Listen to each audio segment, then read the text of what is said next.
In the heart of Akutoko, a small village nestled between thick mangrove forests and the winding river Igbo, lived Kweku.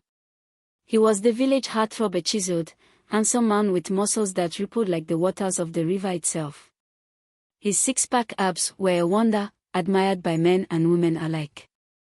Kweku, with his broad shoulders and strong jawline, was often compared to an African Adonis. He could walk down the market, and women would accidentally drop their baskets just to have him help pick them up.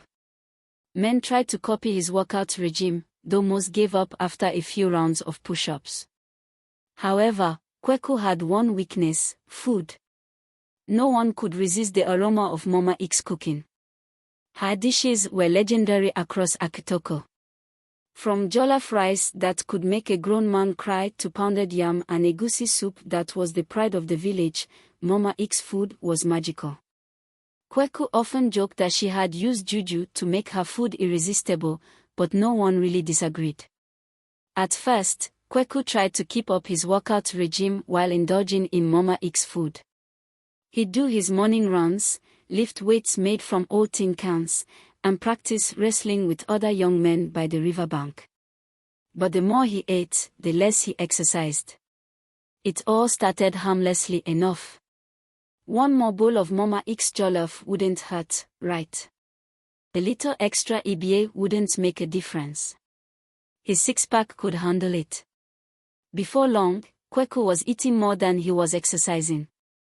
He no longer lifted tin cans. Instead, he lifted heaping plates of stew. His morning runs turned into leisurely strolls to the food shack. One evening, as the village gathered by the river for the annual wrestling competition, Kweku confidently stepped up to challenge his rivals, his six-pack still in full glory. But over the years, things began to change. Slowly, subtly, Kweku's six-pack disappeared under a layer of soft, cushy belly fat. The once sharp jawline was now padded with what the villagers affectionately called the face of wealth. At first, no one said anything. After all, who could resist Mama Eke's cooking? However, the turning point came during the next wrestling match. Kweku, with his new comfortable weight, strutted to the arena, confident as ever. He faced his longtime rival, Shola the Slender. Kweku braced himself for the traditional grip, hands locked, feet planted, but instead of using his strength, he slipped and landed flat on his back with a comical thud, his belly bouncing like a calabash rolling downhill.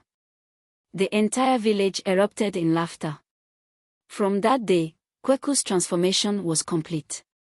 He had gone from a sleek, muscular heartthrob to the village's beloved big man. Children would pat his round belly and say it was good luck, and he became the subject of endless teasing. "Kweku, can your abs breathe under there?" they'd joke. Even Mama Eke got in on the fun, serving him double portions and calling him her #1 customer. And so, in the village of Akutoko, Kweku went down in history as the man who traded his six-pack for satisfaction, proving that sometimes, happiness and humor can be found in the most unexpected places, even in the belly of a once muscular giant.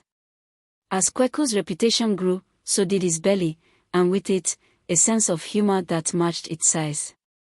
He began to make light of his transformation, much to the delight of the villagers. He'd walk around shirtless, proudly displaying his massive belly, and say things like, "Oh, this is where I store all the wisdom. You can't carry this much knowledge in a six-pack." Soon, Kweku was no longer just admired for his looks, he became beloved for his stories and his ability to make people laugh. Every evening, after the day's work was done and the villagers gathered around the large baobab tree, Kweku would sit in the center, like a sage with a belly full of secrets, and entertain the crowd. One particular evening, Kweku told the story of how he lost his six-pack once and for all. "It was a dark and stormy night," he began, in a deep, dramatic voice. "Mama Eke had made her famous goat pepper soup. I told myself, just one bowl, Kweku, one bowl and you'll stop. But then the rains came, and I thought, what if this is the last pepper soup I'll ever taste? So, I had another bowl. And then another. The villagers chuckled, already knowing where this was going. By the time the rain stopped, I was 4 bowls in, and I realized something. My abs. They'd abandoned me. They packed their bags and said, Kweku, we can't keep up with this life of indulgence. And just like that, I woke up the next morning, and instead of abs, I had this. He slapped his belly, which rippled like a pond disturbed by a pebble. The crowd burst into laughter, some wiping tears from their eyes. Even the elders, who usually frowned on such behavior, couldn't help but chuckle. Kweku had a way of making people laugh at life's small absurdities. He had become the village's unofficial jester, but one with wisdom hidden beneath the jokes. One day, as Kweku was lounging by the riverbank, sipping palm wine and enjoying the cool breeze, he was approached by a group of young men. They were led by Jay, a thin but determined fellow who had always admired Kweku's former physique. Kweku, Jay said, looking at the giant man lying comfortably like a lion after a feast, how can I get muscles like you used to have? What was your secret? Kweku grinned, a mischievous glint in his eye. He sat up slowly, his belly jiggling with the effort, and looked at the young man seriously. Oh, Jay, the secret to muscles, eh?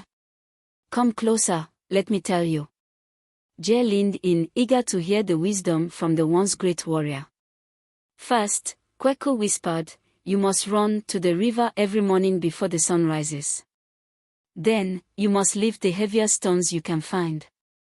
But, he paused dramatically, the most important thing is, never, and I mean never, say no to Mama Eke's food. Jay looked confused. But Kweku, isn't that why you? Kweku cut him off with a laugh. Exactly. You see, young man, it's all about balance. You can have muscles, or you can have happiness. And in this village, happiness comes from Mama Eke's cooking. He patted his belly once again, this time with pride. You may lose your abs, but you gain stories, and what's more important in life than that? Jay scratched his head, not entirely sure if Kweku was serious or not.